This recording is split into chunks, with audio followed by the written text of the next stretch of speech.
भाजपचे उत्तर महाराष्ट्र संयोजक विजय चौधरी यांनी तडकाफडकी आपल्या पदाचा राजीनामा दिलाय। विरोधकांनी बनावट क्लिप व्हायरल करून षडयंत्र रचल्याचा गंभीर आरोप त्यांनी केलाय आणि या प्रकरणाची वरिष्ठ पदाधिकाऱ्यांमार्फत निष्पक्ष चौकशी व्हावी यासाठीच पदावरून मुक्त होत असल्याचं चौधरी यांनी पक्षाला पाठवलेल्या पत्रात स्पष्ट केलंय।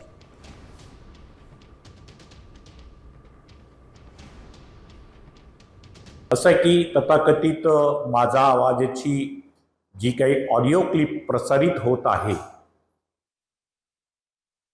त्या प्रसारित क्लिपशी माझा अर्थार्थी संबंध नाही आणि या संदर्भात मी पोलिसात सायबर विभागाकडे गुन्हा दाखल केलेला आहे। पुढील तपास पोलीस या ठिकाणी करीत आहेत। दरम्यान ज्या कथित ऑडिओ क्लिपमुळे विजय चौधरी अडचणीत आलेले आहेत ती ऑडिओ क्लिप एकदा आपण ऐकूयात। खडसे हा नेहमीच त्याची मुलगी असेल तो असेल बोलत राहतो आणि रक्षा खडसेला आपण मंत्री करून ठेवलेला आहे।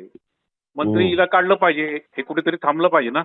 तो उठल्या सुटल्या घाणेरडा काही आरोप करतो दरवेळेस ते तो काहीतरी निर्णय करावा लागेल असं। आणि रक्षा खडसे मंत्रिमंडळात एका घरात राहतात, एकमेकांना मदत करतात, हे कसं सहन करायचं आपण? बरोबर आहे। तुम्ही सांगा आदेश काय करायचं सांगा। ऐकू नका, मी करतो बाबा गमत पा। हे भाऊ अति झालं ना, प्रत्येक वेळेस काय नाही का तुमच्यावरच येतो, प्रत्येक वेळेस तुमच्यावरच येतो। घेणं देणं काही तथ्य नसतं, काही खोटं बोलतो। फोटो दाखवतो तुझ्या फोटो हे भाऊ काहीतरी आपण आक्रमक भूमिका घेतली पाहिजे आणि पार्टीला पण सांगितलं पाहिजे हे चालणार नाही, दुहेरी भूमिका चालणार नाही। एक तर मग रक्षाचा राजीनामा घ्या, आम्हाला हे फालतूपणा चालणार नाही। बरोबर, मग काहीतरी भूमिका घ्यावी लागेल ना भाऊ। कसं काय झालं असं? एका घरामध्ये ती पण, एका घरात त्याची ती खडसेची मुलगी पण, ही पण, हा पण करतो काहीतरी इलाज करतो। जी भाऊ, जी भाऊ।